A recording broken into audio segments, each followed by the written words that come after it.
अल्हम्दुलिल्लाह मैं ठीक। शुक्र अल्लाह का, दोबारा है रमजान को। अच्छा जी। तो मई के एंड में कह रहे हैं कि आप लोगों के पेपर होंगे जी, जो उड़ती उड़ती खबरें पहुंच रही हैं। हम तो अप्रैल का सोच के बैठे हैं कि अप्रैल के 23 अप्रैल के बाद ऑनवर्ड एक्सपेक्टेड। अभी तक जो है ना जो चेयरमैन है बीपीएससी का, उसकी जो है अभी तक अपॉइंटमेंट नहीं हुई। अभी तक सीट खाली पड़ी है, अगर आप लोगों को पता है या नहीं। 8 या 9 फरवरी को बंदा रिटायर हुआ था वो, उसके बाद से अभी तक जो है ना सीट वैकेंट पड़ी है। वो सीट फिल होगी तब प्रोसेस शुरू होगा।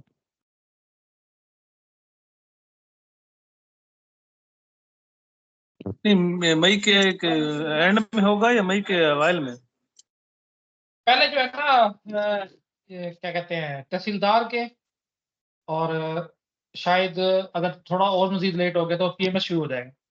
तो अगर पीएमएस शुरू कर दिया, क्योंकि जून में स्केड्यूल होता है पीएमएस, मई और जून में, तो अगर शुरू हो गया फिर हमारा जो है ना जून में भी चला जा सकता है।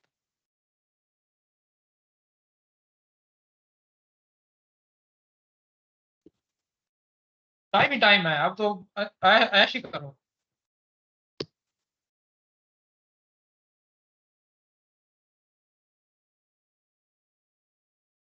अच्छा जी, हमने जो है ना कल यानी कि लास्ट लेक्चर में वाटरफॉल मॉडल स्टार्ट किया था, और हमने देखा था कि वाटरफॉल मॉडल के क्या प्रोस और कॉन्स हैं, कहाँ पे यूज होता है, क्या क्या उसके स्टेप्स हैं। और हमने देखा था कि एक सीक्वेंशियल मॉडल था। सीक्वेंशियल से बता दिया था कि जब तक एक स्टेज या एक फेज की कंप्लीट नहीं हो जाती, हम जो है ना नेक्स्ट स्टेज को या नेक्स्ट फेज को शुरू नहीं कर सकते थे। यानी कोई पैरेललिज्म नहीं थी कि अगर एक टीम जो है या एक पार्ट ऑफ कह लो कि टीम एक स्टेज पे है तो मीन वाइज उसकी दूसरा टीम जो है किसी दूसरे फेज पे काम स्टार्ट कर सके, नहीं। जब तक एक स्टेज कंप्लीट नहीं होता था कोई भी नेक्स्ट मूव नहीं कर सकता था। अब हमने ये भी देखा था कि इसमें रिक्वायरमेंट्स चेंज नहीं होती, रिजिड रिक्वायरमेंट्स थी, एक दफा आपने फिक्स कर दी और उसके बाद फिर जो है ना वाटरफॉल मॉडल अपना काम अच्छे से करता था। अगर कोई ऐसा प्रोजेक्ट है जिसमें रिक्वायरमेंट्स के चेंज होने का अंदेशा है, या फिर कोई लेंथी प्रोजेक्ट है, तो वहां पे वाटरफॉल मॉडल जो है ना रिकमेंड नहीं किया जाता था। तो अगर आज हम आगे चलते हैं, हम अपना दूसरा एसडीएलसी का मॉडल यानी कि वी मॉडल जो है ना वो देखते हैं। वी मॉडल क्या है? यहाँ पे वी जो है ना इसको वेरिफिकेशन और वैलिडेशन कहते हैं। वी सिंबल, ये इसका दूसरा नाम है, वेरिफिकेशन एंड वैलिडेशन। इसमें क्या मुराद है इससे कि आप जो है ना हर इसमें जाहिर है, हमने देखा था कि एसडीएलसी जो है ना फेजेस में डिवाइड करने का नाम है सॉफ्टवेयर डेवलपमेंट। तो क्योंकि ये भी एसडीएलसी मॉडल है, इसमें भी हमने फेजेस में डिवाइड किया होगा। तो इस वी मॉडल की खूसियत ये है कि हर फेज पे जो है ना आप उस फेज के आउटकम की टेस्टिंग जो है ना वो प्लान करते हो। इसमें ये बात समझनी है कि सिर्फ और सिर्फ टेस्टिंग को प्लान किया जाता है, एक्चुअल में टेस्टिंग परफॉर्म नहीं की जाती। एक्चुअल में टेस्टिंग डिलीवर होने के या आपका जो एक फाइनल प्रोडक्ट है जब वो तैयार हो जाएगा उसके बाद ही की जाएगी। लेट्स से कि अगर आप डिजाइन फेज को अभी हो उसमें डिजाइन अपना बना रहे हो सॉफ्टवेयर का, तो उसी वक्त आप सिस्टम डिजाइन जो है ना उसकी टेस्टिंग का प्लान कर लो कि जब मेरा सिस्टम एक्चुअल में डिजाइन हो जाएगा तो मैं ये इस पे टेस्टिंग जो है ना परफॉर्म करूँ, ताकि मुझे जो है ना पता चल सके कि मैंने जो चीज़ सोची थी या बनाई है वो मेरी रिक्वायरमेंट्स के मुताबिक है। तो इसमें ये मैंने प्लान जो है ना इसलिए कैपिटल में भी लिखा है। ये आप लोगों ने याद रखना है, इसको मिक्स नहीं करना कि हो सकता है कि साथ साथ जो है टेस्टिंग करनी, नहीं साथ साथ नहीं होगी। सिर्फ और सिर्फ आप साथ साथ प्लान करते हो, होगी तभी जब इसकी टेस्टिंग का फेज आएगा। तो देखिए वी मॉडल क्या है, also called verification and validation model. The execution of each process is sequential. ये भी sequential flow है जी, जब तक एक स्टेज कंप्लीट नहीं होगी आप नेक्स्ट मूव नहीं कर सकते। It is based on the association of testing phase with each development phase. ये बात मैंने बता दी कि हर डेवलपमेंट फेज के साथ आपने उसकी टेस्टिंग फेज को जो है ना एसोसिएट करना, अटैच करना। ये चौथा पॉइंट जो है ना ये गौर से देखिएगा। The testing of the software is planned in parallel with the corresponding phase of development. सिर्फ और सिर्फ प्लानिंग की बात हो रही है। अच्छा, in V model with each development phase its testing phase is also associated in V shape. अब इसको वी मॉडल क्यों कहते हैं? क्योंकि इनकी जो शेप है ना वो वी शेप बनती है। और आपने याद रखना है कि इनका कॉमन पॉइंट है वो कोडिंग फेज, यानी जैसे वी शेप है, यहाँ पे जो कॉमन पॉइंट होगा जहाँ पे दोनों कर्व जो मिलेगी, ये कोडिंग फेज है। बाकी कुछ फेजेस यहाँ पे होंगे और उनके कॉरस्पॉन्डिंग टेस्टिंग फेज जो है ना वो यहाँ पे हम डिजाइन करेंगे। अभी हम देखते हैं तो हमें क्लियर। अच्छा, both software development and testing activities take place at the same time. इससे मुराद ये कि प्लानिंग की बात हो रही है। Verification phase will be on one side and validation phases will be on the another side. यहाँ पे इसका नाम इसलिए हमने वेरिफिकेशन और वैलिडेशन का है। एक साइड पे जो वेरिफिकेशन फेज चल रहा होता है और दूसरी साइड पे जो है ना वो वैलिडेशन फेज चल रहा होता है। Both activities run simultaneously and both of them are connected to each other in V shape through coding phase। अब मैं पहले भी बता चुका हूँ कि इनमें जो कॉमन पॉइंट है वो कोडिंग फेज। कैसे, इसमें आपको पिक्चर में आपको देखे नजर आ रहा है। देखिए, ये पहला जैसे एसडीएलसी का होता है, सबसे पहला स्टेज आप रिक्वायरमेंट का गैदरिंग करते हो, उस पर एनालिसिस करते हो कि ये फिजिबल है या नहीं, और एक डॉक्यूमेंट तैयार करते हो, लेट्स से एसआरएस। तो बिल्कुल कोई आप जब आप एनालिसिस कर रहे थे तो साथ साथ जो है ना आपने एक डॉक्यूमेंट्स और तैयार की, टेस्टिंग की, कि जब मेरा प्रोडक्ट फाइनल तैयार हो जाएगा तो मुझे इसके अगेंस्ट कौन कौन सी टेस्टिंग करनी है। एक्सेप्टेंस टेस्टिंग, यानी कि जब मैं एंड यूजर के हवाले करूंगा, एंड यूजर अगर के लिए अगर ये चीज इसमें मौजूद होंगी, अगर वो टेस्ट कर लेता है तो उसका मतलब ये है कि मेरा जो सॉफ्टवेयर या प्रोडक्ट है वो डिलीवरेबल है, उसमें कोई भी इशू नहीं है। तो सेम टाइम में हमने प्लान कर लिया एक्सेप्टेंस टेस्टिंग। अच्छा, उसके बाद हमने सिस्टम डिजाइन को किया। अब सिस्टम डिजाइन मैंने पहले भी बताया था कि डिजाइनिंग फेज क्या होती है। जैसे आप एक मॉडल बनाते हो, एक्चुअल नहीं होता, लेकिन आप एक तैयार कर लेते हो। लेकिन इसमें आप देखोगे कि दो तरह से सिस्टम को डिजाइन किया गया है। एक सिस्टम डिजाइन है और एक आर्किटेक्चरल डिजाइन। सिस्टम डिजाइन में से मुराद है कि एक्सटर्नल सिस्टम, यानी कि आप देख सकते हो इसमें कौन सा डेटाबेस यूज होगा, कौन सी प्रोग्रामिंग लैंग्वेज यूज होगी, अच्छा किस किस्म के इसके लिए हार्डवेयर चाहिए होगा, इस तरह की चीज। ये आप चेक करते हो सिस्टम डिजाइन। और सिस्टम डिजाइन की जो आउटपुट होती है इस फेज में, उसको आप बोलते हो हाई लेवल।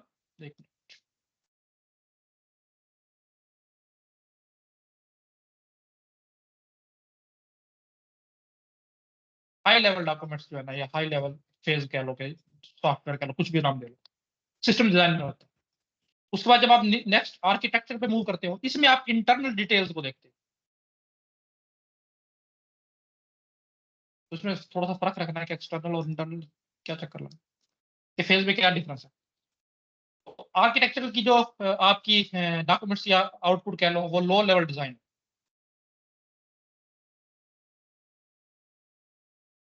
यानी कि आपके रैम के अंदर रैम कौन सी यूज होगी, मेमोरी कौन सी यूज होगी, इस तरह की चीजें जो लो लेवल डिजाइन में आ जाती है। आर्किटेक्चर थोड़ा बहुत पढ़ भी चुके हैं तो वही चीज।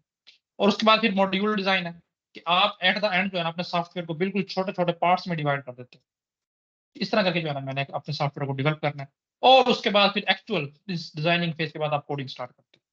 और क्योंकि मैंने बताया कि हर फेज के अगेंस्ट आप प्लानिंग करते आते हो, उसकी टेस्टिंग की, तो सिस्टम डिजाइन के अगेंस्ट आप सिस्टम टेस्टिंग कर प्लान करोगे, आर्किटेक्चरल डिजाइन के अगेंस्ट इंटीग्रेटिंग, और मॉड्यूल डिजाइन के अगेंस्ट यूनिट टेस्टिंग। अभी टेस्टिंग में क्या डिफरेंस है, इंशाल्लाह हम टेस्टिंग के जब टॉपिक को शुरू करेंगे तब हम देखेंगे कि यूनिट टेस्टिंग क्या है, इंटीग्रेशन टेस्टिंग क्या है, सिस्टम टेस्टिंग क्या है, और at the end acceptance testing क्या है। अभी के लिए हम इसको यहीं पे पेंडिंग रखते हैं, जब इंशाल्लाह हम टेस्टिंग शुरू करें तो हम देख लेंगे क्या है। ठीक? आपने याद रखना है कि वी मॉडल इसलिए कहते हैं कि शेप इसकी वी बनती है, और उनका जो कॉमन पॉइंट है वो कोडिंग है। हर फेज के अगेंस्ट उसकी टेस्टिंग जो है वो प्लान कर ली जाती है। और इस तरह से जो है ना इसका नाम वेरिफिकेशन एंड वैलिडेशन मॉडल जो है वो है। अच्छा, क्वेश्चन जो आते हैं इसमें से कभी भी ये नहीं आएगा ना एमसीक्यूज में, ना जो आपका इंटरव्यूज में, कि वी मॉडल को डिजाइन बताएं जी उसके साथ, या उसकी फेजेस बताएं, इस तरह कभी भी नहीं आएगा। आपको पूछा जाएगा कि वी मॉडल कहाँ पे यूज होता है, इस तरह के क्वेश्चन। या आपको हो सकता है सिनेरियो दे दी जाए और पूछे बताएं जी इसमें कौन सा बेस्ट सुटेबल आपके पास मॉडल है। अब इसमें आपके पास ओपन चॉइस होती है, इस तरह की क्वेश्चन जो मैंने आपको काफी दफा बताया कि आप कोई भी बोल सकते हो, लेकिन फिर आपको अपने उस जवाब के हक में दलाइल देने हैं, उसको प्रूव करने के हाँ जो आप कह रहे हो वो बिल्कुल ठीक कह रहे हो। लेट्स से कि अभी हम आगे पढ़ लेंगे स्पाइरल मॉडल है, जहां पे भी आपको रिस्क ड्रिवन प्रोजेक्ट करना हो ना, जिसमें अमाउंट ऑफ रिस्क बहुत ज्यादा हो, तो उसमें स्पाइरल यूज होता है। हम देखेंगे कि रिस्क से क्या मुराद है, लेकिन मैं आपको एग्जांपल दे रहा हूँ। तो अब अगर वो मुझे कहता है कि अच्छा है कि सिचुएशन देके देता है जिसमें रिस्क काफी सारा है, और मैं उसको कह देता हूँ कि स्पाइरल है, वो कहता है ठीक है आप उसको प्रूव करो भी स्पाइरल क्यों यूज करेंगे।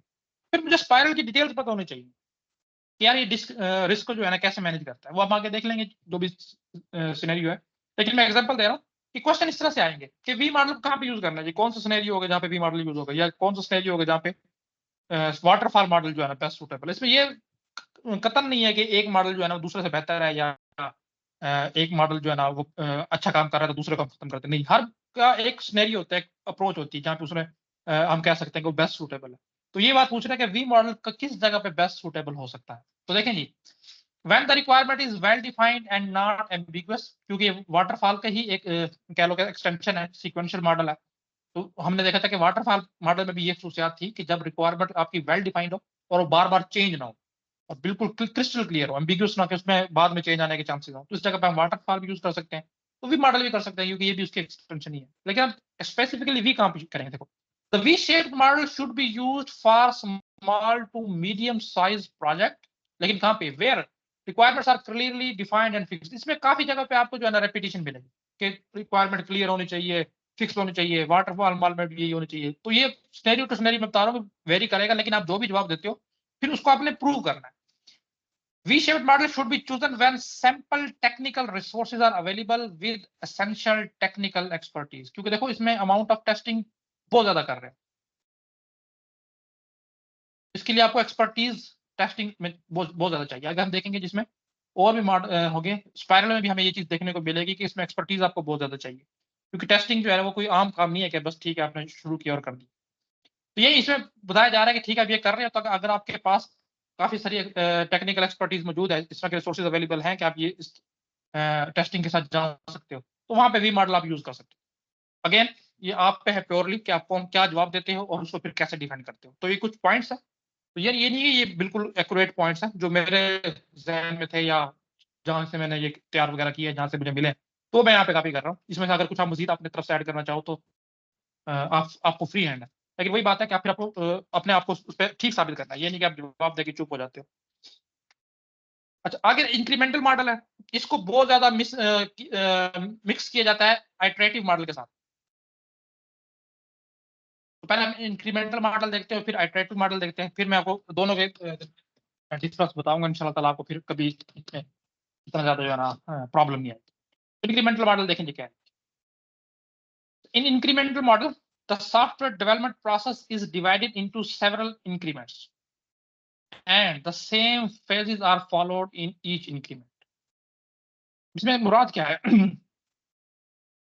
देखें जी, इंक्रीमेंटल मॉडल में ये होता है कि आप लेट्स से आपके पास कोई क्लाइंट आया कि मुझे जो है फलां चीज बनवानी है और उसमें ये चीज है जो मुझे मोस्ट इंपॉर्टेंट लग रही है, तो आप ये चीज बना दो। आपने कहा जी ठीक है, आपने उसको सॉफ्टवेयर बना के दिया और लेट्स से उसने सबसे पहले आपको कहा था कि यूजर लॉगिन और उनको रजिस्ट्रेशन करने का जो है ना एक फंक्शनलिटी ऐड कर दो। तो आपने उसको ये दोनों चीजें बना के दे, उसके बाद आप उसको लेके गए, आपने उसको चेक करवाया या जैसे भी उसने उसको एवेलुएट किया, उसके बाद वो कहेगा हाँ ये दोनों चीजें ठीक है, आप ऐसा करोगे इसमें जो है ना एक नई चीज ऐड कर दो। लेट्स से कि अब यूजर से मतलब क्या है, हम स्टूडेंट या फैकल्टी मैनेजमेंट सिस्टम ले लेते हैं, चलो कि कोई फैकल्टी जो है ना उसको आप मैनेज करना सीख रहे हो, लॉग इन और रजिस्ट्रेशन उसमें हो गई। बाद आप कह देते हो कि इसमें जो है ना फैकल्टी के लेट्स से कैजुअल लीव लेने का सिस्टम जो है ना वो ऐड कर दो, अगर किसी को लीव चाहिए वो ऑनलाइन अप्लाई कर उसको लीव मिल जाए आपको, ठीक है जी। आप गए अगेन उसी सेम प्रोसेस से जो 4-5 फेजेस हैं एसडीएलसी की, सिस्टम डिजाइन, कोडिंग, टेस्टिंग और डिप्लॉयमेंट वगैरह, वो सारी की सारी आपने परफॉर्म की। अगेन जो है ना आप एक मॉडल लेके आ गए उसके साथ, उसमें ये दोनों चीजें पहले वाली भी थी, log in plus registration, plus आपने एक नई चीज उसमें ऐड कर दी, लीव मैनेजमेंट सिस्टम। ये 3 चीजें हो, आपने उसको डिलीवर किया, उसने कहा जी हाँ भी ये ठीक है।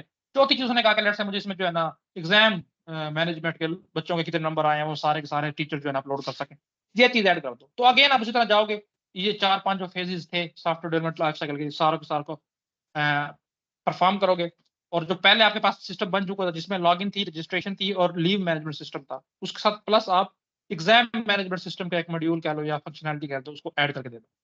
तो इसमें आप देख रहे होगे कि जो भी आप चीज दे रहे हो वो कस्टमर की एन रिक्वायरमेंट के मुताबिक है, यानी कि दोस्त वो कह रहा है वही चीज आप दे रहे हो। और ये चीज नहीं है कि आपने फर्स्ट टाइम ही उसको जो है ना मुकम्मल प्रोडक्ट देती, नहीं, जैसे जैसे वो आपको बता रहा है आप उसी हिसाब से दे रहे हो। नेक्स्ट इटरेशन में क्या होगा, वो चीज पहले वाली तो मौजूद होगी होगी, लेकिन उसके साथ मजीद कुछ ना कुछ नई फंक्शनलिटी ऐड हो जाएगी, तो इसको हम कहते हैं इंक्रीमेंटल मॉडल। और अभी मैं यहाँ पे आइटरेटिव बता देता हूँ ताकि आपको डिफ्रेंशिएट करना आसान हो। आइटरेटिव मॉडल सेम अगर एग्जाम्पल का आप लेना तो ये होगा कि उसने आपको कहा था कि आप log in plus registration plus leave और प्लस एग्जाम ये मुझे बना के दो, तो आपने जो पहली डिलीवरेबल उसको दी थी उसमें ये सारे होंगे। आप उसके बाद उसको वैल्यूएट करेगा, वो कहेगा ठीक है यार ये लॉगिन का पेज है ना इसको थोड़ा सा इस तरह चेंज कर दो, यानी कि उसका डिजाइन वगैरह चेंज कर दो, या कोडिंग में एक दो चीजें मजीद ऐड कर दो। ये रजिस्ट्रेशन वाला है, उसमें फला चेंज कर दो। लीव मैनेजमेंट सिस्टम में आप लीव अकाउंट भी ऐड कर दो, और एग्जाम मैनेजमेंट सिस्टम में आप ये करो कि बच्चों की अटेंडेंस वगैरह भी ऐड करवाना शुरू कर दो। तो जो नई नेक्स्ट इटरेशन जो वो लेके आएगा, तो उसमें चीजें यही होगी, लॉगिन होगी, रजिस्ट्रेशन होगी, लीव होगा और एग्जाम होगा, लेकिन उसमें रिफाइनमेंट आ चुकी होगी। इसमें आपने कोडिंग के थ्रू या डिजाइनिंग के थ्रू कुछ नई चीज ऐड की होगी, लेकिन उसकी फंक्शनैलिटी सेम होगी। जो लॉगिन वाला था लॉगिन ही प्रोवाइड कर रहा होगा, रजिस्ट्रेशन था रजिस्ट्रेशन ही प्रोवाइड कर रहा होगा। हाँ, कोई कोड कह सकते हो आप, कोई या ग्राफिकल कह सकते हो कि इंटरफेस आपने वो थोड़ा सा अपडेट कर दिया, लेकिन मॉड्यूल सेम वही थे जो पहले उसमें थे, डिलीवरेबल में थे, और उनकी फंक्शनैलिटी भी सेम है, फंक्शनैलिटी में कोई फर्क नहीं पड़ा। तो ये इंक्रीमेंट और आइटरेटिव की एग्जांपल है। इसको आप अगर रियल वर्ल्ड से लेना चाहो तो इस तरह देख लो कि लेट्स से जो है ना, एक बंदा है वो कोई पेंटिंग बना रहा है। अब हम पहले देखते हैं कि इंक्रीमेंटल पेंटिंग क्या होगी। लेट्स उसने एक पेंटिंग बनानी है, एक बैकग्राउंड डिजाइन करना है। लेट्स से वो किसी जो है ना नेचुरल कह लो कि प्लेस का बैकग्राउंड बना रहा है, और उसके आगे लेट्स से उसने दो बंदे बनाने हैं, और वो बैठे हुए जो है ना कुछ पिकनिक कर रहे हैं या खेल खेल रहे हैं, इस तरह का खेल रहा। अब जो इंक्रीमेंटल मॉडल होगा वो सुनो क्या होगा, वो सबसे पहले जो है ना बैकग्राउंड को डिजाइन करेगा। बैकग्राउंड को डिजाइन करा, फिर वो अपने ब्रश उठाएगा पेंट वाले, जो लेट्स से ट्री है, ट्री को ग्रीन कलर कर देगा, और लेट्स से कोई और साथ कोई दरिया वगैरह है, नदी वगैरह है, उसको पानी वाला रंग कर देगा, और इस तरह करके बैकग्राउंड उसने पूरा कर लिया। फिर वो नए सिरे से दोबारा से जो है ना अपना पेंसिल उठाएगा, और फिर वो एक बंदा बनाएगा। एक बंदा बना के फिर वो अपना पेंसिल रख देगा, पेंट वाला ब्रश उठाएगा, उस बंदे को पेंट करेगा, स्किन कलर करेगा, उसको कपड़े पहनाएगा, जो भी इस तरह से। फिर अगेन वो पेंसिल उठाएगा, और फिर वो दूसरा बंदा बनाएगा जो काम कर रहा है, और इस तरह करके जो उसके भी सारी चीजें ब्रश वगैरह करेगा। तो इसमें आप देखो कि इंक्रीमेंटल से मुराद ये कि उसने एक ही वक्त में पूरी की पूरी पेंटिंग नहीं बनाई। पहले उसने एक पोर्शन बनाया, उसको पूरे के पूरा फाइनलाइज किया जो हो सकता था। उसके बाद फिर अगेन उसने एक नया मॉड्यूल या नई चीज बनाई उस पेंटिंग में, और उसको पूरे का पूरा फाइनलाइज किया। फिर उसके बाद उसने तीसरी चीज ऐड की, और पूरे के पूरे उसको फाइनलाइज किया। तो ये है इंक्रीमेंटल अप्रोच। और इसी की इटरेटिव अप्रोच क्या होगी, देखो इटरेटिव अप्रोच ये होगी, उसने अपने पेंसिल उठाई, बैकग्राउंड बना दिया सारा का सारा, जो हम पीछे देख के आ चुके हैं वही चीजें। ये ट्री बना दिया उसने, ये एक नदी बना दी, लेट से ये सन बना दिया इस तरह करके, और फिर एक बंदा बना दिया इस तरह करके, दूसरा बंदा भी बना दिया, और सामने जो है ना दरिया वगैरह खाना वगैरह बना दिया। उसके बाद वो क्या करेगा, एक दफा पूरा चीज बना के अपना ब्रश उठाएगा। ब्रश उठाने के बाद वो पेंट करना स्टार्ट करेगा। पहले ट्रीज को पेंट करेगा, फिर स्काई वगैरह को पेंट करेगा, फिर नदी वगैरह को पेंट करेगा, फिर बंदों को पेंट करेगा, इस तरह करके। अब इसमें अगर आप फर्क देख रहे हो ना, जो उसने पहली पेंटिंग की बनाई थी वो बिल्कुल परफेक्ट थी, उसमें ट्री भी थे, सारा कुछ था। हाँ, रिफाइनमेंट नहीं थी। रिफाइनमेंट से बात ये है कि उसमें इतनी डिटेल ऐड नहीं हुई थी, कलर वगैरह नहीं थे, लेकिन स्केच पूरा था। एवरीथिंग जो थी वो अभी भी वही है जो उसने फाइनलाइज करके दी है, बस उसमें क्या है कि रिफाइनमेंट आ चुकी है। तो इंक्रीमेंटल में और आइटरेटिव में ये डिफरेंस है, इसको हमेशा याद रखना है। तो अब हम इंक्रीमेंटल मॉडल को देखते हैं कि इंक्रीमेंटल मॉडल है। तो देखें जी, in incremental model the software development process is divided into several increments and the same phases are followed in each increment. phases वही है, लेट्स से मैं कह देता हूं कि पहली फेज है मेरी कोडिंग की है, क्योंकि सिस्टम की डिजाइन वगैरह तो है ना, या रिक्वायरमेंट वगैरह एक ही दफा होगी। उसके बाद आप देख लो, हाँ चेंज आते रहेगा, लेकिन जो चीज होगी, लेट्स से मैंने अगर यूनिवर्सिटी मैनेजमेंट सिस्टम बनाना तो मेरा वही वही रहेगा। तो डिजाइन फेज हो सकता है बारी बारी चेंज हो, फिर कोडिंग फेज चेंज हो सकता है, उसके बाद टेस्टिंग फेज चेंज हो सकता है, और आखिर में लेट्स से डिप्लॉयमेंट फेज। ये चार फेज, ये तीन फेज ऐसे हैं, इन्हीं को बार बार दोहराया जाए। ये बात कह रहा है कि same phases are followed in each increment. हर इंक्रीमेंट में जो नई चीज आप दोगे इन्हीं फेजेस के थ्रू दोगे। Under this model a complex project is developed in many modules are builds. कि काफी कम्प्लेक्स प्रोजेक्ट होता है, तो बजाय से कि आप एक ही दफा सारा शुरू कर दो, आप उसमें पहले आइडेंटिफाई करोगे कौन कौन सी इंपॉर्टेंट चीजें हैं, उनको आप बिल्ड करके जो है ना यूजर को डिलीवर कर दोगे। It starts by developing an initial implementation, के शुरू शुरू में जो चीज आपको चाहिए सिर्फ सिर्फ वही बना के दो। Then user feedback is taken on it, और फिर उसके बाद आपने आपके कस्टमर की या एंड यूजर की फीडबैक लो, and it is developed through several versions until an accepted system is developed. और उसके बाद आप यूजर फीडबैक लोगे, यूजर के हाँ ये चीज ठीक है, फलां चीज ऐड कर दो, जैसे मैंने एग्जांपल दी थी, फिर वो ऐड करके लेके जाओ, फिर वो फीडबैक देगा हाँ ये भी चीज ठीक है, इसमें मजीद ये चीज ऐड कर दो, एंड सो ऑन, यहां तक कि आपके पास एक फाइनलाइज्ड एक्सेप्टेड जो प्रोडक्ट है वो तैयार हो जाती है। Important functionality of the software are developed in initial iteration. हाँ, इसमें ये बात है, जो मोस्ट इंपॉर्टेंट फंक्शनैलिटी है, जैसे अभी मैंने एग्जांपल दी थी लॉगिन की और रजिस्ट्रेशन की, ये बहुत इंपॉर्टेंट थी। ये आप उसको पहले पहले जो डिलीवर करोगे ना प्रोडक्ट या आइटरेशन, उसी में दे दोगे। उसके बाद जो चीज होगी वो लेस इंपॉर्टेंट होगी, लेकिन जो पहले डिलीवरेबल होगी उसमें तमाम की तमाम ये कह सकते हो कि इंपॉर्टेंट फंक्शनलिटी होगी। Each subsequent release of a software modules add functions to the previous release। और हर आने वाला सॉफ्टवेयर की जो रिलीज होगी या इटरेशन होगी क्या करेगी, पहले वाला तो रहेगा, उसके अंदर मजीद कुछ फंक्शंस को ऐड कर देगी। This process continues until the final software is obtained. और ये प्रोडक्ट चलता रहता है यहाँ तक कि आपके पास जो फाइनल सॉफ्टवेयर है वो ऑब्टेन हो जाता है। तो इंक्रीमेंट को समझना है, आइटरेटिव के साथ इसको मिक्स नहीं करना, इसको अलग रखना है। इंक्रीमेंट को समझना है कि इंक्रीमेंट क्या है और आइटरेशन क्या है, उसको भी समझना।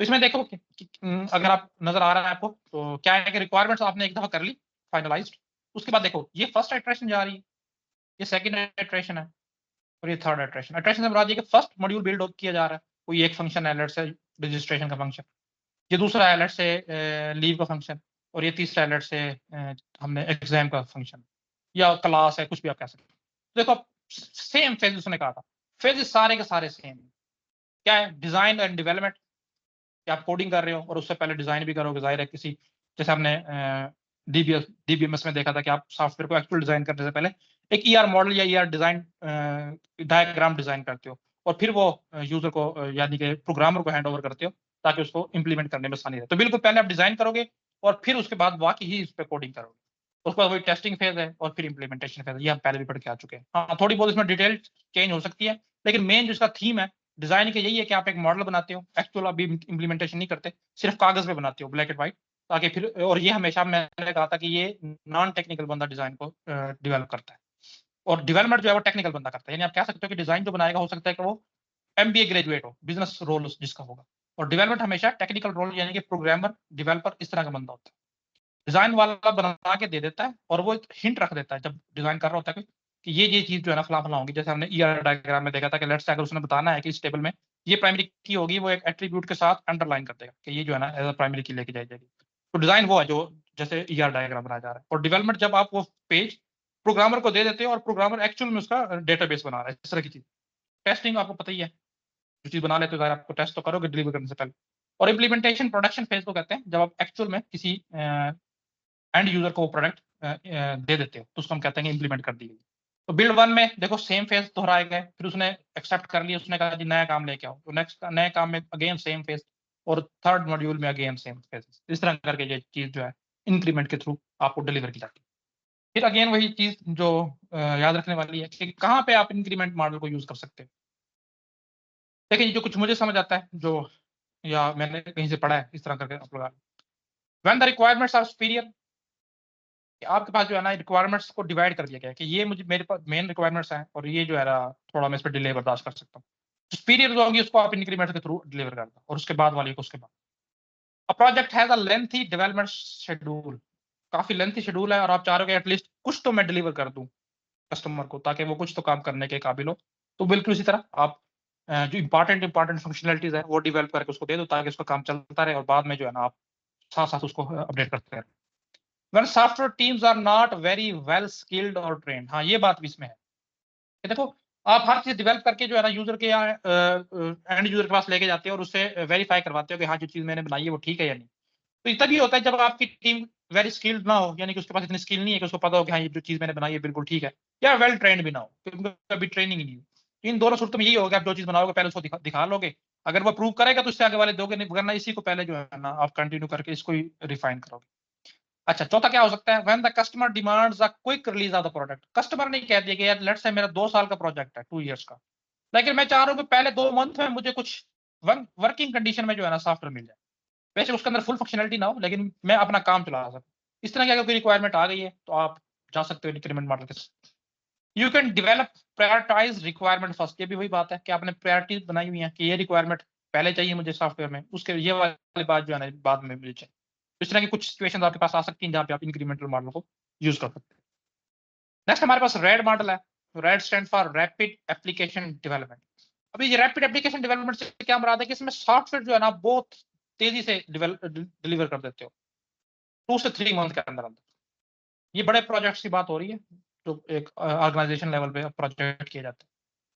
इसमें ये इतनी फास्ट होता कैसे कि जो आपके पास कंप्यूटर, आप पढ़ते हो computer aided tools, cash tool जिसको बोलते हैं, इस तरह की कुछ चीज आपके पास अवेलेबल है टूल्स वगैरह, जिनके थ्रू आप जल्दी से कोडिंग कर सकते हो। यानी दूसरे लफ्ज़ों में आप कह सकते हो कुछ चीज़ आपके पास पहले से बनी हुई है, उसी को उठा के जो है ना उसमें थोड़ी बहुत चेंजिंग करके आप दे सकते हो। इस तरह का है कि जितने भी टूल्स आपके पास अवेलेबल है, आजकल आपको पता है कि बहुत सारे काम जो है ना टूल्स के थ्रू ही किए जा रहे हैं। एसईओ वगैरह को आप ले लो या प्रोडक्ट हंटिंग वगैरह को ले लो, अमेज़न पे जो लोग काम कर रहे हैं उनको पता होगा क्या हीलियम वगैरह को यूज़ करते हुए आप पहले जो काम आप 10-10 महीनों में करते थे, आप वो जो है ना 1 महीने में अपना काम कर लेते हो क्योंकि टूल्स अवेलेबल हैं। वो स्पेसिफिकली इसी पर्पज़ के लिए बनाए गए हैं। तो देखो रेड का मकसद यही है, रैपिड एप्लीकेशन डेवलपमेंट। रैपिड आपने करना है, तो जो काम आपने रैपिड करना है उसके लिए बकायदा टूल बने हुए हैं, उनको यूज़ करके आप बना लो, बजाय इसके कि स्क्रैच से आपने कोई चीज़ डेवलपमेंट स्टार्ट करनी है। उसका नाम ही बता रहा है कि ये किस लिए यूज़ होता है। तो देखो जी, rapid model stands for rapid application development model. The methodology of RAD model is similar to that incremental or waterfall model. कि incremental या waterfall की तरह, waterfall से क्या मुराद है कि आप इसको स्मॉल प्रोजेक्ट पे यूज करोगे, जैसे मैंने बता दिया कि ऐसे प्रोजेक्ट जिसको अपना 2 से 3 मंथ में डिलीवर करना, और इंक्रीमेंटल अप्रोच भी आप यूज कर सकते हो इसके लिए, जैसे हम अभी पीछे पढ़ के आए।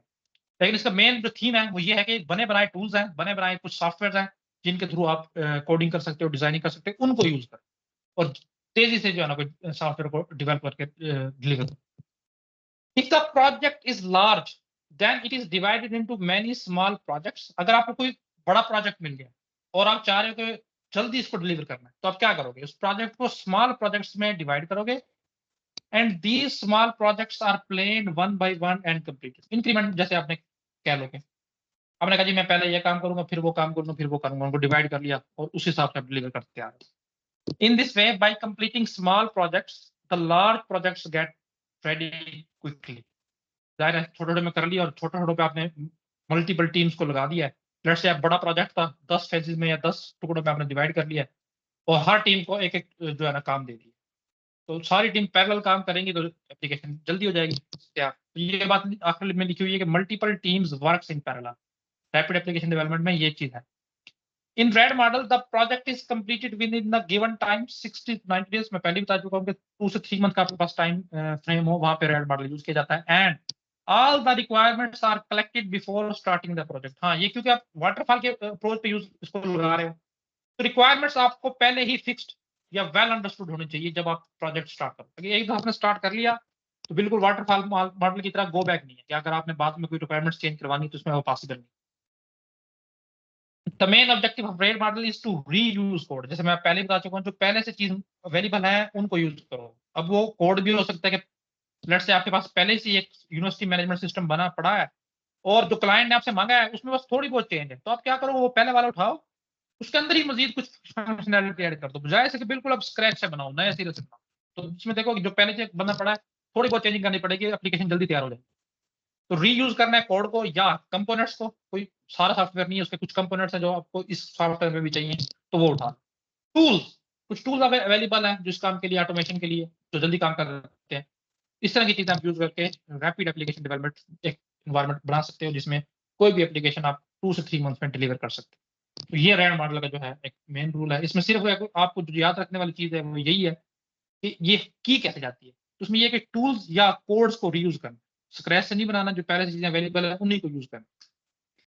तो इसमें इस तरह होगा, लेट्स से मैंने अपने प्रोजेक्ट को 3 मॉड्यूल में डिवाइड कर लिया और तीनों पे अलग अलग टीम लगा। अभी business modelling, data modelling, process modelling, application generation, testing and turnover जिसकी फेजेस है, तो इसमें इतनी डिटेल में जाने की जरूरत नहीं है। मेन थीम इसका समझो कि मेन थीम है क्या, काम कैसे करता है, और बाकी जो चीजें हैं जैसे ये डिजाइन था, ये उसको मॉडलिंग का नाम दे दिया गया है। इसके बाद ये टेस्टिंग थी और ये एप्लीकेशन जनरेशन कोडिंग स्टेज है। मैंने बताया था कि नेम चेंज हो सकते हैं लेकिन जो मेन थीम है हर स्टेज का वो सेम ही है। तो ये आप थोड़ा बहुत इसमें देखोगे आपको पता चल जाएगा ये कौन सी फेज है, ये कौन सी फेज है। हाँ, नेम फेज अगेन वही कि रेड आपने कहाँ पे यूज करना है। तो देखिए जी, when the system should need to create the project that modularize in a short span of time, यानी कि 2 to 3 months। ये आपके पास एक रेंज है, इसके दौरान आपने अगर डिलीवर करना है वहां पे आप रेड यूज कर सकते हैं। अच्छा, इसके लिए शर्त है वाटरफॉल वाली क्या, रिक्वायरमेंट्स आर वेल नोन। ठीक है जी। अब वाटरफॉल में डिफरेंस क्या है, वाटरफॉल सिर्फ और सिर्फ स्मॉल प्रोजेक्ट के लिए आप यूज कर सकते हैं, जबकि रेड आपको इस काबिल बना रहा है कि आप वाटरफॉल वाली ही अप्रोच को यूज करके, यानी कि रिक्वायरमेंट्स को फिक्स करके बड़े प्रोजेक्ट के लिए यूज कर सकते हैं। कैसे, वो अब हमारा तरीका पता चल गया है, रीयूजेबिलिटी को यूज करके या मॉड्यूलराइज करके हर एक मॉड्यूल पे अलग टीम बिठा दो, इस तरह करके। When the technical risk is limited, हाँ ये बात है जब आपके पास रिस्क जो है ना वो कम से कम हो, ऐसे प्रोजेक्ट में आप रेड मॉडल यूज कर सकते हो। कभी रिस्क में आप क्या आएंगे, हम स्पाइरल में देखेंगे रिस्क से मुराद कौन कौन सी चीजें आ जाती हैं। When there is a necessity to make a system which modularized into two, ये सेम चीज आ गई है, शायद मैंने कहीं दो तो कहीं किसी जगह से पढ़ी होगी तो मैंने लिख दी है। It should be used only if the budget allows the use of automatic code generating tools। देखो ये टूल्स जो है ना ये काफी कॉस्टली होते हैं। जैसे अभी हीलियम की मैं बात कर रहा था, इसकी जुगाड़ू जो सब्सक्रिप्शन है ना वो भी मेरे ख्याल में कोई 2500 3000 की है, और ओरिजिनल तो मेरे ख्याल में कोई 25,000 की एक मंथ के लिए, बस 2 मंथ के लिए। तो इतने महंगे टूल्स हैं। या मैं एक एग्जांपल दे रहा हूँ अपने लेवल पे, जाहिर है ऑर्गेनाइजेशन लेवल पे पता नहीं कौन कौन से टूल्स यूज होते होंगे बड़े बड़े इस मकसद के लिए।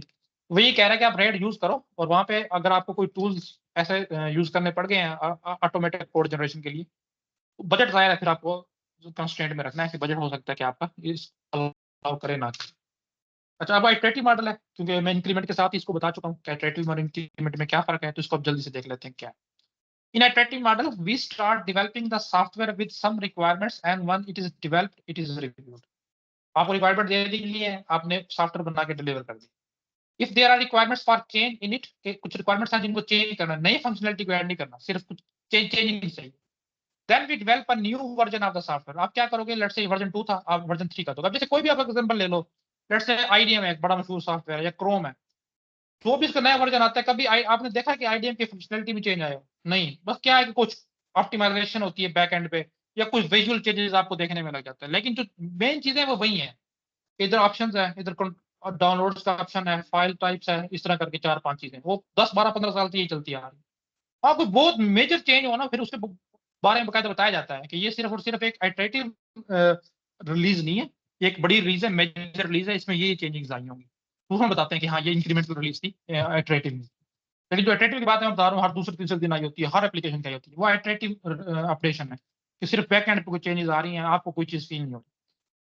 This process repeat itself many times until we get our final products. Iteration काफी सारी हो सकती हैं, क्यों? रिफाइनमेंट आपको बारी बारी चाहिए। ये बिल्कुल एक आम सी चीज है, आप खुद भी करते हो। लेट्स से आपने कोई प्रोग्राम लिखा जो बता रहा है कि ऑड नंबर और इवन नंबर कौन कौन से, आपने एक गंदी मंदी सी लॉजिक बना के प्रोग्राम बना के दे दिया, तो ठीक है वो प्रोग्राम चल भी गया और आपका काम भी कर रहा है, लेकिन फिर आप थोड़ा बहुत सोचते हो उसके बाद आपको कोई नहीं है यार, ये अगर मैं इस तरह कर लूँ ना तो मेरी एक लॉजिक जो है वो स्ट्रांग बन जाए, तो आप उससे इसी तरह करते हो, आप जाके इस कोड को चेंज कर लेते हो। देखो फंक्शनलिटी उसके अभी भी वही है, उसने ये बताना है कि नंबर आप दोगे कि आड कौन सा इवन कौन सा, बस आपने क्या किया कि थोड़ा सा ऑप्टिमाइज किया अपने कोड को, बेहतर बनाया कि देखने में अच्छा लगे, रीडेबल हो, और लॉजिक भी लगे कि स्ट्रांग है। तो ये चीज क्या होती है, आइट्रेशन होती है।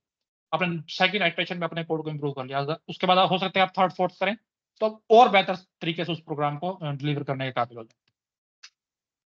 इसमें ये देखो आइट्रेशन फेज, आइट्रेशन 1 है, तो इसमें चीजें वही हैं सारी की सारी जो हम पढ़ के आ चुके हैं, लेकिन क्या है कि पूरे का पूरा एक सॉफ्टवेयर आप डिलीवर कर रहे हैं, इसमें वो सारी फंक्शनैलिटीज हैं।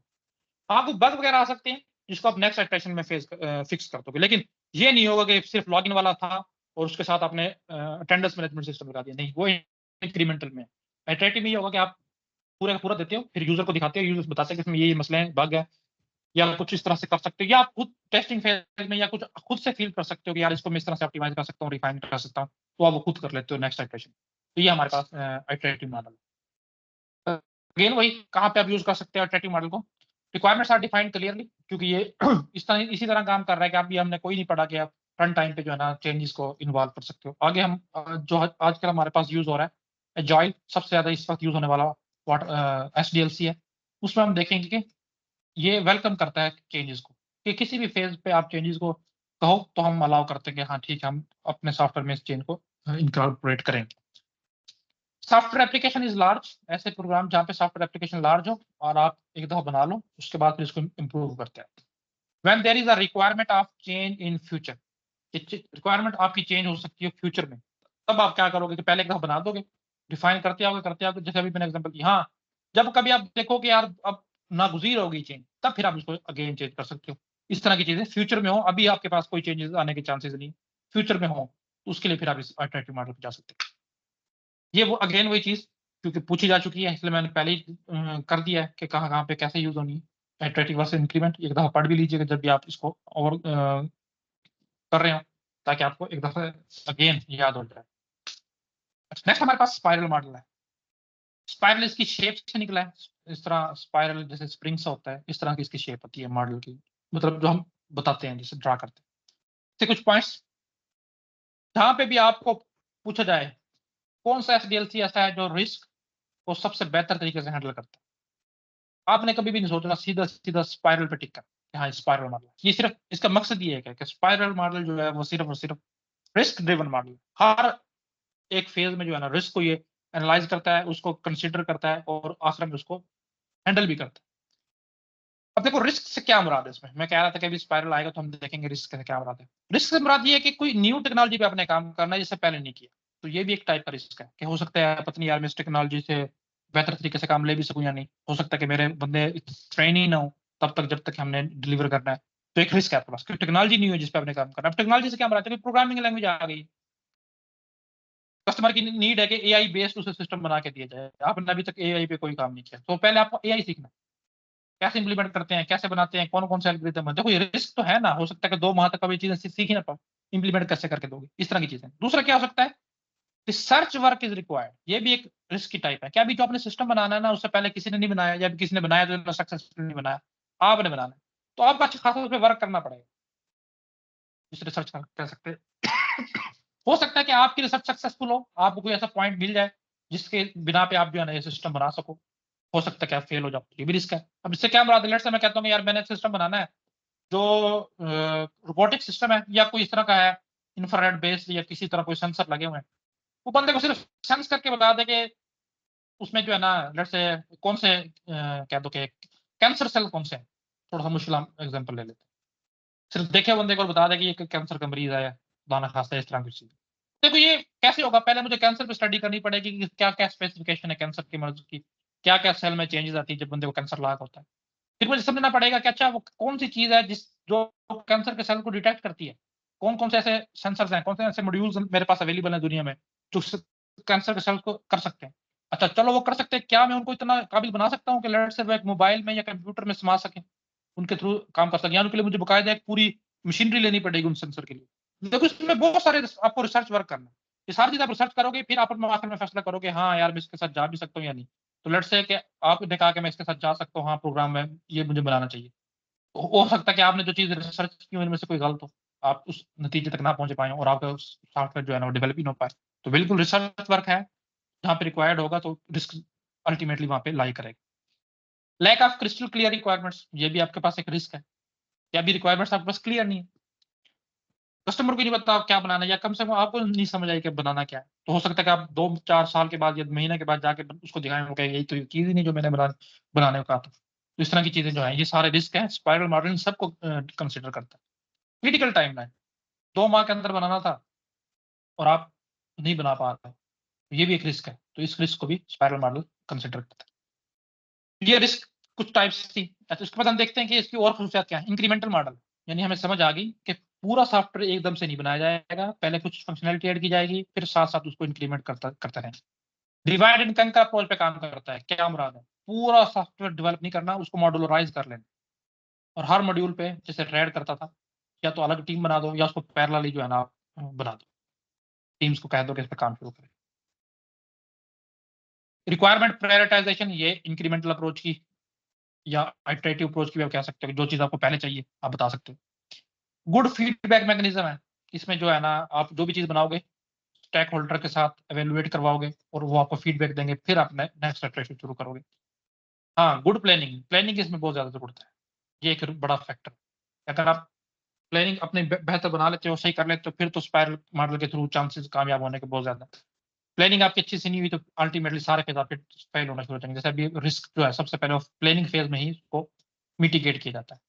कॉस्टली है, क्यों कॉस्टली, क्यों कि आपको बहुत ज्यादा एक्सपर्टीज चाहिए। देखो न्यू टेक्नोलॉजी है, उस पर काम करने वाले बंदे हैं। अब देखो नई नई एक technology I, AI based I है, कोई भी लगा लो, कितनी वो छा गई है, लेकिन बंदे बहुत कम है। डेटा साइंस के बंदे देख लो हमारे फील्ड में बहुत थोड़े से हैं। जो बंदा डेटा साइंस पे काम कर रहा है उसकी इतनी मांग है कि आपकी सोच, तो ये बिल्कुल आपके पास कॉस्टली पड़ेगा। अगर आपने कोई ऐसा बंदा करवाना है अपने साथ अटैच जो डेटा साइंस पे काम कर रहा है और आपका प्रोजेक्ट डेटा साइंस पे, तो अपने मुंह मांगी कीमत मांगेगा। उसको पता है कि पूरे पाकिस्तान में जो है ना 200-300 बंदे सिर्फ डेटा साइंस पे काम कर रहे हैं, तो अपनी मुंह मांगी कीमत मांगेगा और आपका मजबूरी है उसको देना। तो ये कॉस्टली इस लिहाज से है कि जो आपके पास टेक्नोलॉजी या जो जिस लैंग्वेज में या रिसर्च वर्क जिस तरह आपने करना है, तो उस पर कास्ट आपकी इस तरह से लग सकती है कि वो अवेलेबिलिटी से कम। तो ये भी कुछ चीजें हैं इसमें जो है ये बताने वाली, वो ये है कि बेरी बोहम ने इसे 1986 में डेवलप किया था स्पाइरल मॉडल को। अच्छा, दूसरा जो इसका है कि वो आइटरेटिव और वाटरफॉल मॉडल दोनों की कैरेक्टरिस्टिक्स अपने अंदर रखता है। दूसरा पॉइंट इसके अंदर ये कि इटरेशन तो है ही है कि हर इटरेशन में ये इंप्रूव तो करेगा करेगा, साथ साथ अंदर इसके इंक्रीमेंटल भी चल रही होंगी कि पहली इंक्रीमेंट में थोड़ा सा, फिर उसका बड़ा सॉफ्टवेयर, फिर बड़ा सॉफ्टवेयर, फिर बड़ा सॉफ्टवेयर, और फिर एक इटरेशन और इसको इंप्रूव करने के लिए, इस तरह करके काम होगा। अरे 3D इसकी रिप्रेजेंटेशन है, प्रोटोटाइप भी इसमें शामिल है, वो मैं आपको दिखाता हूँ कैसे।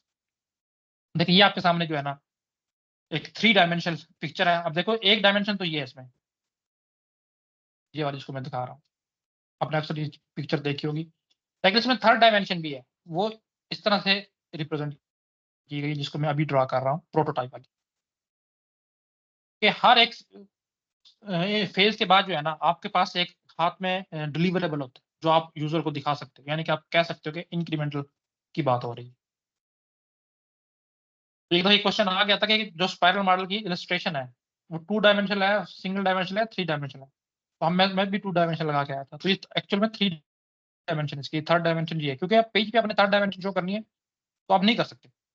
अभी थर्ड डायमेंशन यहाँ पे एक चीज होगी जो स्क्रीन से बाहर आ रही होगी, वो थर्ड डायमेंशन थी। जैसे आप किसी रूम में बैठे हैं तो रूम का कोना देख लो, तो एक जो छत से नीचे आ रहा है ये वाई एक्सिस लगा लो, एक जो आपके राइट साइड पे जा रहा है वो एक्स एक्सिस है, और देखोगे आप एक कोने से जो एक दीवार है वो तीसरी सीमत में भी जा रही है, आपकी तरफ आ रही है, आपसे दूर जा रही है, कुछ किस तरह हो सकती है, वो जेड एक्सिस या थर्ड तीसरी डायमेंशन होती है।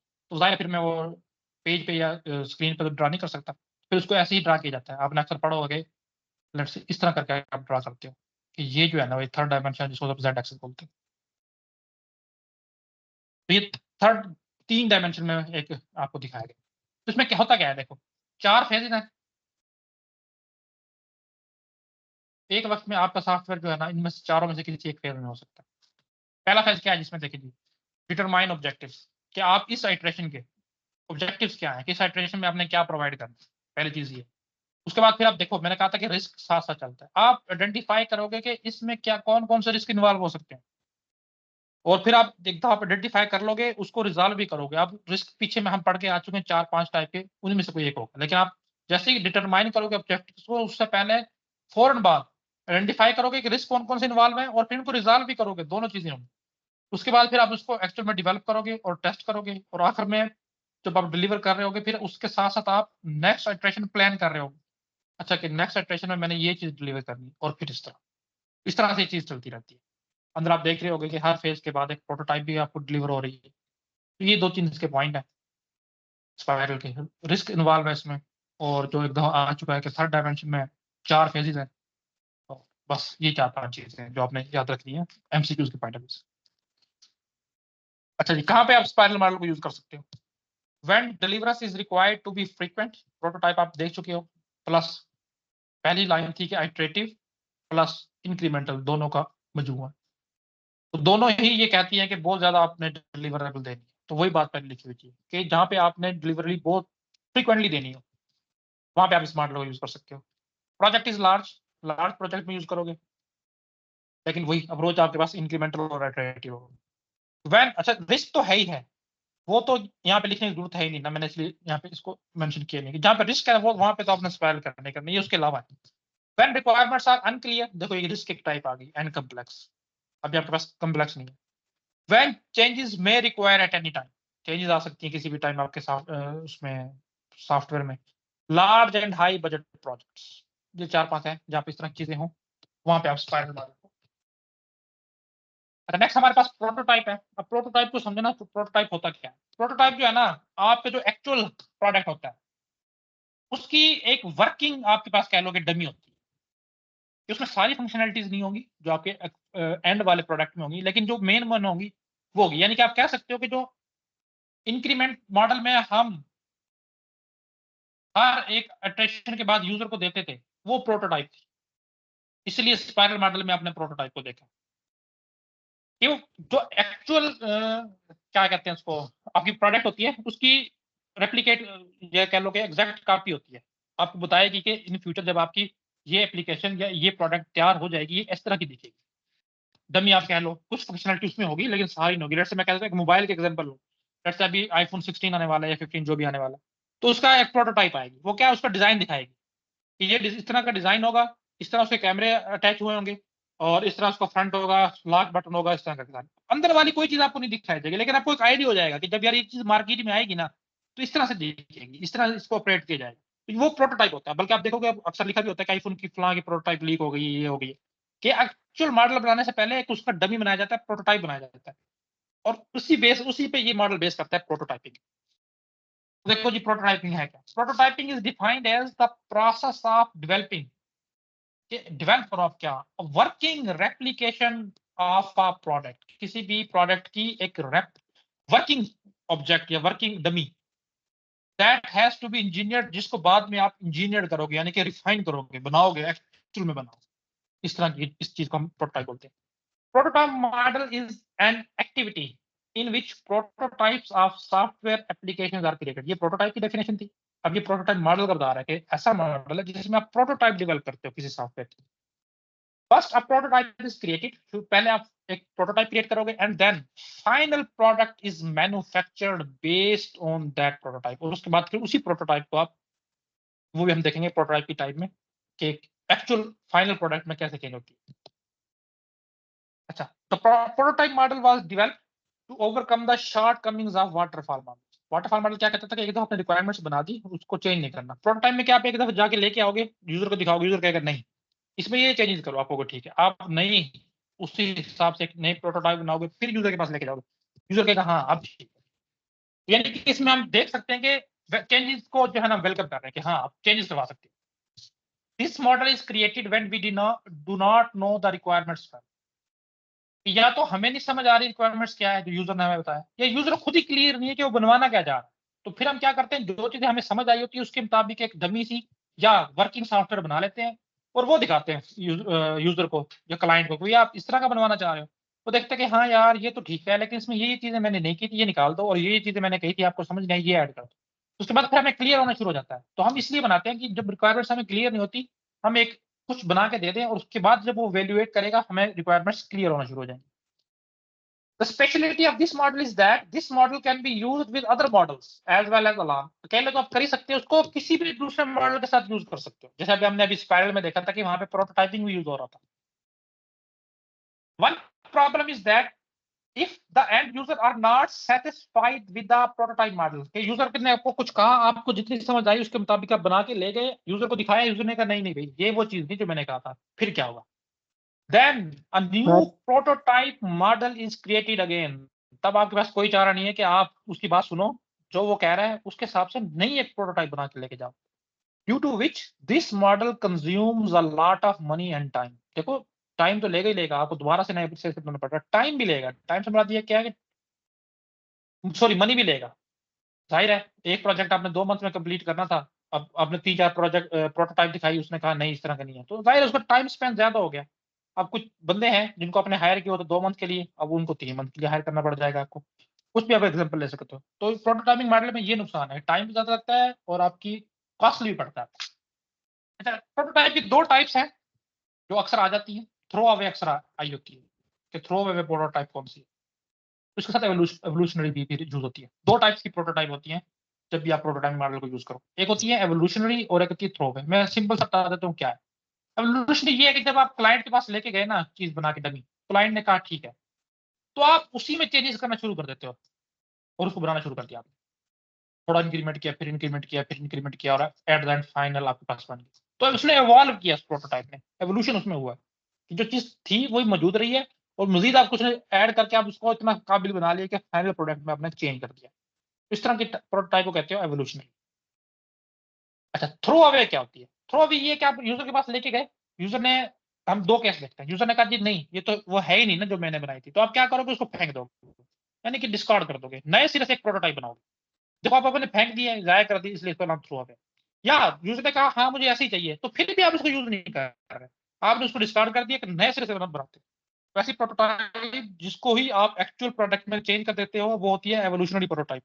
और थ्रो अवे प्रोटोटाइप ऐसी होती है चीप, कह लो चीप कॉपी होती है, जिसको एक्चुअल सॉफ्टवेयर में चेंज नहीं किया जा सकता। आप सिर्फ डिमॉन्स्ट्रेशन पर्पज के लिए लेके जाते हैं, यूजर को दिखाया, यूजर ने जो भी फीडबैक दी उसके बाद आपने उसको फेंक दिया। अब नई एक चीज बनाओगे शुरू से और उसको ही जो है ना आप बनाओगे। तो यहाँ पे लिखा हो देखो, throwaway are commonly used in early phases of design when a large number of ideas are still being considered।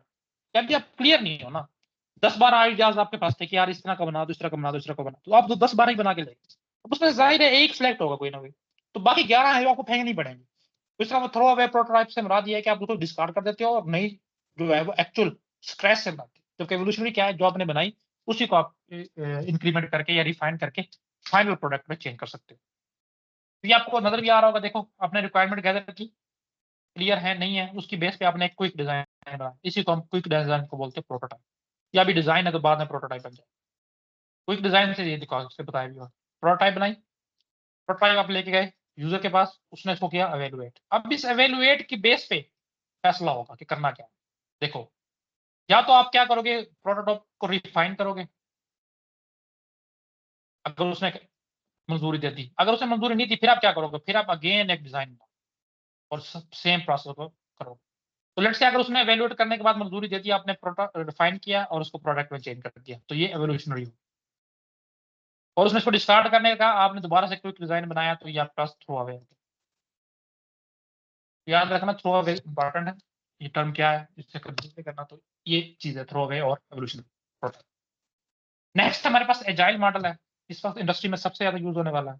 हमारे साथ इसकी एग्जांपल या कहा करते थे कि आपने इसमें कस्टमर को ही पार्ट ऑफ टीम बना लें, यानी कस्टमर जो कहे, जैसे कहे उसके मुताबिक अपने सॉफ्टवेयर को ना चेंज करते हैं जिस मर्जी स्टेज पे। तो आप कह सकते हो कि changes are welcome at any state of development.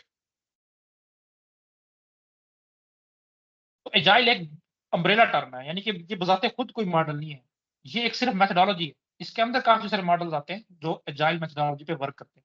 तो ये एक जेनेरिक टर्म है जो बता रही है कि काम इस तरह होगा, यानी कि जैसे कि एक एसडीएलसी है, सॉफ्टवेयर डेवलपमेंट लाइफ साइकिल, ये बता रहा है कि सॉफ्टवेयर को डिवाइड करो फेजेस में और फिर डेवलप करो। देखो सॉफ्टवेयर डेवलपमेंट लाइफ साइकिल खुद कोई मॉडल नहीं है कि उसके थ्रू आप नहीं बना सकते। अब उसके आगे 10-15-20 मॉडल्स हैं जो उस पर बेस करते हैं एसडीएलसी पे। इस तरह एजाइल भी एक मेथोडोलॉजी जो बता देती है कि काम ऐसे करना। ये बताते खुद कोई मॉडल नहीं है, इसके अंदर फिर मॉडल आते हैं। तो ये बात याद रखनी है कि एजाइल एक अम्ब्रेला टर्म है। Agile model is combination of iterative and incremental model, इसमें दोनों मॉडल आ जाते हैं, आइटरेटिव भी और इंक्रीमेंटल भी। Agile model focus is given to process adaptability, देखो अडॉप्ट करना है चेंजेस को अपने किसी भी एक फेज में, एंड कस्टमर सेटिस्फैक्शन, बस कस्टमर को आपने सेटिस्फाई करना, कस्टमर्स आर ऑलवेज राइट, ये इसका मोटो होता है। अडॉप्टेबिलिटी किसी भी फेज पे चेंजेस है वेलकम है। अच्छा, जरूरत क्यों पेश आई, in earlier times iterative waterfall model use to create software. हमें पता है कि पहले पहले मॉडल थे वही यूज हुआ करते थे, लेकिन मसला क्या हुआ कि उसमें चेंजेस आप नहीं करवा सकते थे। But in today's time developers have to face many problem, उस वक्त इतनी नई चीजें चेंज होती थी रैपिडली, आजकल हो रही है, तो डेवलपर को बहुत ज्यादा प्रॉब्लम का सामना करना पड़ रहा है। कल उसने सॉफ्टवेयर फाइनल करके देना था, आज रात को फोन आ जाता है कस्टमर का कि यार नहीं, जो चीज थी ना उसको ऐसे करके चेंज कर दो, हालांकि उसने कल फाइनल प्रोडक्ट डिलीवर करनी थी। तो किसी भी टाइम कस्टमर कह सकता है कि ये चीज चेंज कर दो, तो ये प्रॉब्लम है। The biggest problem is that in the middle of software development, कि अभी दरमियान में है या एंड पे चल रहा है, the customer ask to make changes in the software, customer कह देता है कि ये चेंज कर दो, तो डेवलपर फिर कहता है कि यार मैं क्या करूँ, अभी इतने एंड पे पहुंच के मैं कैसे चेंज करूँ। तो ये प्रॉब्लम था, इसकी वजह से हमने एजाइल को मुतारिफ करवाया। It takes a lot of time and money to make this changes, बिल्कुल। So, the overcome all these shortcomings, the agile model was proposed in 1990. 1990 में ये प्रपोज किया गया था और ये कहता था कि जैसे मर्जी हो, जिस मर्जी फेज पे हो, चेंजेस आपने बताओ, हम उसको इनकॉर्पोरेट करेंगे। ये इसका काम करने का तरीका है। देखो ब्रेनस्टॉर्मिंग है, यानी कि आप हर बंदा अपना अपना आइडिया दे रहा है, उस बेस पे आप कोई प्रोटोटाइप वगैरह बना सकते हो, यानी इसको आप कह सकते हो कि रिक्वायरमेंट का एनालिसिस किया जा रहा है। फिर डिजाइन फेज है, एक दफा आपने रिक्वायरमेंट को देख लिया, डिजाइन बनाओगे, प्रोटोटाइप बनाओगे, सारा कुछ इसमें बनाओगे। डेवलपमेंट में आइटरेशन प्लस इंक्रीमेंट दोनों चीजें हैं, कस्टमर को दिखाओगे, उससे अप्रूवल लोगे, वापस नई आइटरेशन, इस तरह ये चलता रहेगा। और इसके साथ ही ये आपको देख रहे हो आइटरेशन है, डेमो एंड फीडबैक है, सारा कुछ इसमें, क्वालिटी एश्योरेंस में, और आखिर में आप जब सारा हर बंदा आपसे राजी हो जाएगा, उसके बाद फिर आप उस चीज को डिप्लॉय करोगे, यानी कि हैंड ओवर करोगे। तो ये इस तरह से कुछ करता है कि एक दफा आपने रिक्वायरमेंट गैदर की, उसकी बेस पे एक प्रोटोटाइप बनाया, प्रोटोटाइप को डेवलप किया, डेवलप करके यूजर के पास लेके गए, उससे फीडबैक ली, इंक्रीमेंट, आइटरेटिव, ये प्रोसेस चलता रहा यहाँ तक कि पूरा का पूरा हर बंदा राजी हो गया, फिर आपने उसको डिप्लॉय कर दिया। तो ये कुछ मॉडल्स हैं जो एजाइल मेथोडोलॉजी में काम करते हैं। सबसे इसमें यूज होने वाला वो स्क्रम और क्रिस्टल मेथड्स है। तो स्क्रम में से एक दफा आया है कि स्क्रम मास्टर कौन सा है, क्या है, ये क्वेश्चन आ चुका है। तो अब इसको देख लेते हैं स्क्रम को। स्क्रम है, क्रिस्टल मेथड है, DSDM है, FDD है, लीन सॉफ्टवेयर डेवलपमेंट है और एक्सट्रीम प्रोग्रामिंग। तो ये एक्सट्रीम प्रोग्रामिंग, स्क्रम और क्रिस्टल मेथड, कम से कम आपको ये पता होना चाहिए कि ये 3 एजाइल मॉडल में लाई करते हैं। तो स्क्रम में देखो क्या है। स्क्रम आपने पहले ये बताना है कि एजाइल मेथोडोलॉजी पे बेस करता है। तो इसमें कुछ टर्म्स हैं जो यूज होती हैं, हम इतनी डिटेल में तो नहीं देखेंगे, वो टर्म देख लेते हैं। एक स्प्रिंट्स इसमें टर्म यूज होती है, स्क्रम मास्टर टर्म यूज होती है, प्रोडक्ट ओनर टर्म यूज होती है और स्क्रम टीम होती है। अब स्प्रिंट्स क्या है, देखो ये एजाइल मेथोडोलॉजी बेस करता है। तो क्या होता है कि आपने एक टाइम लिमिट रखी होती है, लेट्स से 15 से 30 दिन है। आप कहोगे ये करंट जो आइटरेशन चल रही है ना, इतने दिन में लाजमी आपने कंप्लीट करनी। तो इस जो ये टर्म है, ये जो ड्यूरेशन आपने दिया है 15 से 30 दिन की, इसको बोलते हैं स्प्रिंट्स। अच्छा, इसमें डेली जो है ना 15 मिनट की मीटिंग होती है, डेली होगी। इस अगर कोई भी सॉफ्टवेयर इसके थ्रू बन रहा है, उसमें डेवलपर तो होंगे ही होंगे, प्लस कस्टमर खुदा तो खुद बैठा होगा। डेली इसमें मीटिंग होगी, उसके बाद उसका बैकलॉग बनाया जाएगा। बैकलॉग ये होता है कि आज तक आपने जो काम कर लिया है उसको एक जगह लिख लिया जाता है, बस अभी के लिए अभी याद रखो। दो ये मीटिंग कंडक्ट करवा रहा होता है उसको हम बोलते हैं स्क्रम मास्टर। आप कह सकते हो एक टीम लीडर होता है जो, जिसका काम सिर्फ ये है कि वो डेली की डेली ये मीटिंग्स अरेंज करवाता है और फिर एनालिसिस करता है कि क्या कुछ हो। तो मेन रोल जिसका है वो स्क्रम मास्टर है। प्रोडक्ट ओनर जो आपको कह रहा है कि हाँ ये काम करो, जिसने आपको काम दिया है, बैकलॉग जो बना रहा है, क्या प्रायोरिटाइज कर रहा है कि पहले काम मुझे ये चाहिए, पहले वो चाहिए। अब ये एक्चुअल ओनर भी हो सकता है उस कंपनी का, या उस कंपनी के ओनर मैंने किसी बंदे के जुम्मे लगाया हुआ कि आपने सॉफ्टवेयर बनवाना है, जो कोई भी हो सकता है। लेकिन हमारी नजर में ये प्रोडक्ट ओनर वही होता है जिसको मैं कह रहा हूँ कि पार्ट ऑफ टीम बनाया हुआ है हमने, वो प्रोडक्ट ओनर। और स्क्रम टीम, प्रोडक्ट मास्टर के अलावा, स्क्रम मास्टर के अलावा जो टीम है जो बाकी एक्चुअल काम कर रही है वो स्क्रम टीम। तो स्प्रिंट्स को याद रखना है और स्क्रम मास्टर को याद रखना है। तो ये स्क्रम कुछ इस तरह से काम, एजाइल मेथोडोलॉजी कुछ इस तरह से काम करती है। अगेन हमारे पास कहाँ पे आप एजाइल को यूज कर सकते हो, फ्रीक्वेंट चेंजेस आर रिक्वायर्ड। बस एक ये भी आपने लफ्ज कह दिया ना तो आपका क्वेश्चन ठीक है। When a highly qualified and experienced team is available, हाँ ये बात है, आपके पास एजाइल मेथोडोलॉजी के लिए जरूरी है कि हाईली क्वालिफाइड और एक्सपीरियंस्ड टीम हो आपके पास, तब आप इसके साथ जा सकते हो। क्योंकि किसी भी वक्त पे चेंजेस आ सकती हैं, तो टीम को पता होना चाहिए, बंदे को पता होना चाहिए कि इस चेंजेस को मैंने कहाँ पे अकोमोडेट करवाना है। When a customer is ready to have a meeting with the software team all the time, ये तीसरी बात वही है कस्टमर को पार्ट ऑफ टीम बनाने वाली, कि एक कस्टमर है वो तैयार है कि जब भी आप मुझे बुलाओगे मैं हाजिर हो जाऊँ। अच्छा, when project size is small, हाँ प्रोजेक्ट का साइज स्मॉल, क्योंकि देखो हमने कहा था कि अगर आपने पीछे दिखा है कि 15 से 30 दिन की इसके पास आइटरेशन की लिमिट है, कि 15 से 30 दिन के अंदर करंट आइटरेशन में आपने डिलीवरी देनी ही देनी। तो ये हमारे पास एजाइल मेथोडोलॉजी थी। ये कुछ 7-8 मॉडल हमने देखे हैं जो इंपॉर्टेंट थे। अगर कुछ मजीद अगर होंगे तो इंशाल्लाह हम नेक्स्ट क्लास में देख लेंगे। बस जल्दी जल्दी ओवरव्यू किया, हम इतने डिटेल में नहीं गए, बस हमें कुछ कुछ मेन चीजें होगा ताकि आइडिया हो जाए। हाँ जी, आज के लेक्चर में किसी को इशू है तो बताएं।